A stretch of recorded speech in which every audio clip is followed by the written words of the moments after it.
Friends, அனைவருக்கும் welcome back. இது உங்கள் டிப்ஸ் அண்ட் டெக் சேனல்.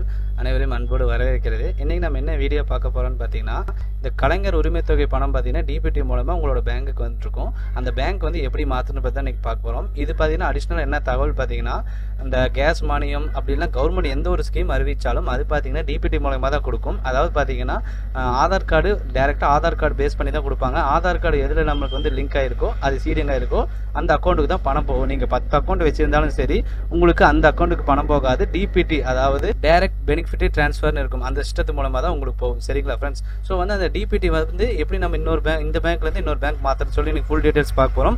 அதே மாதிரி அந்த டிபிடி உங்களுக்கு எந்த பேங்க்கில் லிங்க் ஆகிருக்குன்னு சொல்லி பார்க்கலாம். இன்னைக்கு எல்லாமே இந்த ஃபுல் டீட்டெயில்ஸ் நம்ம பார்க்க போகிறோம். எல்லாரும் கண்டிப்பாக ஸ்கிப் பண்ணாமல் இந்த வீடியோ முழுசாக பாருங்கள். கண்டிப்பாக இது பயனுள்ளதாக இருக்கும். இதுக்கு முன்னாடி நான் ஒரு வீடியோ போட்டிருக்கேன். அந்த வீடியோ பார்த்தீங்கன்னா ஆஃப்லைனில் எப்படி பண்ணலாம்னு சொல்லி போட்டிருப்பேன், ஆன்லைனில் பண்ண முடியாதுன்னு சொல்லி போட்டிருப்பேன். இப்போ நம்ம பார்த்தீங்கன்னா ஆன்லைனில் அந்த ஆப்ஷன் வந்துருச்சு. அந்த ஆன்லைன் ஆப்ஷன் நம்ம இன்னைக்கு சொல்லிக் கொடுக்க போகிறோம். சரிங்களா ஃப்ரெண்ட்ஸ்? அதாவது பார்த்தீங்கன்னா டிபிடி ஒரு அக்கௌண்ட்லேருந்து இன்னொரு அக்கௌண்ட் எப்படி மாற்றுறது, அதாவது கலைஞர் உரிமை தொகை ஆகட்டும், கேஸ் மானியமாகட்டும், எந்த ஒரு பணமாக இருந்தாலும் அந்த டிபிடி இதை பற்றி தான் வரப்போகுது. ஸோ அந்த டிபிடி நம்ம எப்படி சேஞ்ச் பண்ணலாம் தான் நீங்கள் பார்க்க போகிறோம். தெளிவாக கேட்டுக்கோங்க. சரிங்களா ஃப்ரெண்ட்ஸ்? இப்போ நம்ம டேரெக்டாக அந்த வீடியோக்குள்ளே போயிடலாம். இதுக்கு பார்த்தீங்கன்னா என்பிசிஐன்னு நீங்கள் சும்மா வந்து உங்களோட குரோமில் நீங்கள் டைப் பண்ணிக்கோங்க. இது நீங்கள் மொபைல்லையும் பண்ணிக்கலாம். இந்த சிஸ்டத்தில் தான் பண்ணணும் அவசியம் இல்லை. சரிங்களா ஃப்ரெண்ட்ஸ்? இது நீங்கள் பண்ணிவிட்டு நீங்கள் ஃபஸ்ட் லிங்க் கிளிக் பண்ணுங்கள். ஃபஸ்ட் லிங்க் கிளிக் பண்ணிங்கன்னா உங்களுக்கு பார்த்தீங்கன்னா இப்படி தான் ஓப்பன் ஆகும்.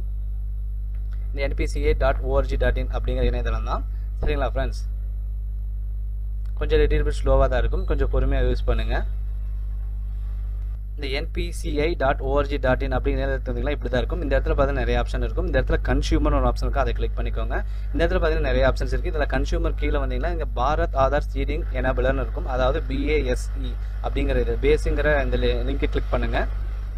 கிளிக் பண்ணிங்கன்னா உங்களுக்கு இப்படி ஒரு பேஜ் ஓப்பன் ஆகும். இதில் பார்த்தீங்கன்னா நீங்கள் சீடிங் பண்ணுறதுக்கான ஆப்ஷன் இருக்குது. ப்ளஸ் பார்த்தீங்கன்னா எந்த பேங்க் வந்து நமக்கு சீடிங் ஆகிருக்கு அப்படிங்கிற ஃபுல் டீட்டெயில்ஸ் காட்டும்.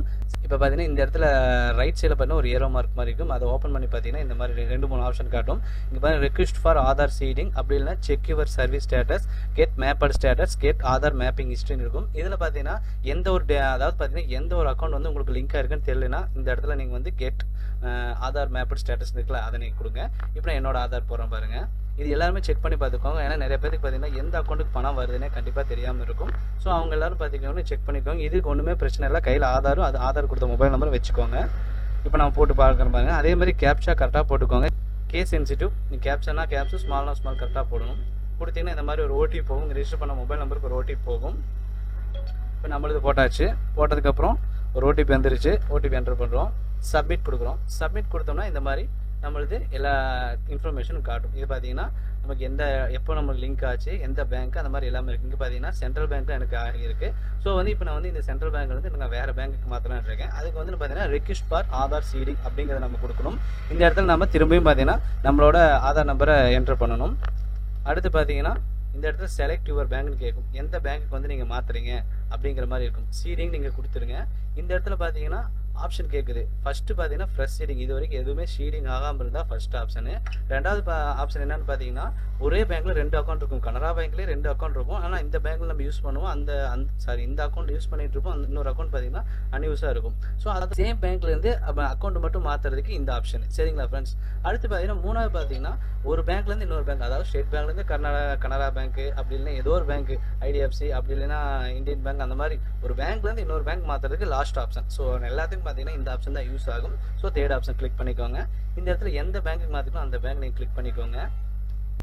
இதில் பார்த்தீங்கன்னா ஒரு சில பேங்க் டீட்டெயில்ஸ் தான் கொடுத்துருக்காங்க. எல்லா பேங்க்குமே மாற்ற முடியாது. அது என்னென்ன பேங்க் பார்த்தீங்கன்னா முக்கியமானது பார்த்தீங்கன்னா இந்தியன் பேங்க் மாற்றிக்கலாம், Bank of Baroda, Bank of India, Canara Bank அப்படின்னு சொல்லி இந்த இந்தியன் ஓவர்சீஸ் பேங்க், இந்த மாதிரி ஒரு 5-6 பேங்க் தான் கொடுத்துருக்காங்க. இவங்கெல்லாம் பார்த்தீங்கன்னா இது ஆன்லைன் யூஸ் பண்ணிக்கலாம். மற்ற பேங்க் இந்த ஸ்டேட் பேங்க், IDFC இந்த மாதிரி நிறைய பேங்க்கில் வச்சிருப்பாங்க. அவங்களாம் பண்ண முடியாது.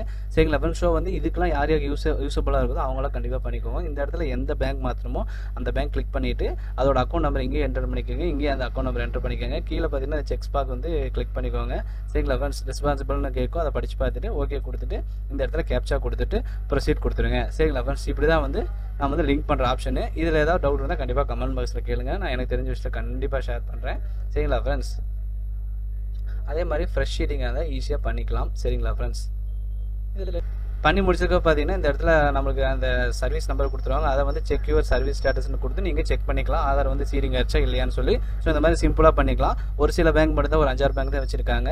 ஸோ வந்து இந்த பேங்க் யாரெல்லாம் வச்சுக்கணும் கண்டிப்பாக யூஸ் பண்ணிக்கோங்க. இந்த மாதிரி நல்ல நல்ல தகவல் தெரிஞ்சுக்கலாம் நம்ம சேனலை கண்டிப்பாக சப்ஸ்கிரைப் பண்ணி வச்சுக்கோங்க. மீண்டும் ஒரு அடுத்த பதிவில் சந்திப்போம். நன்றி, வணக்கம்.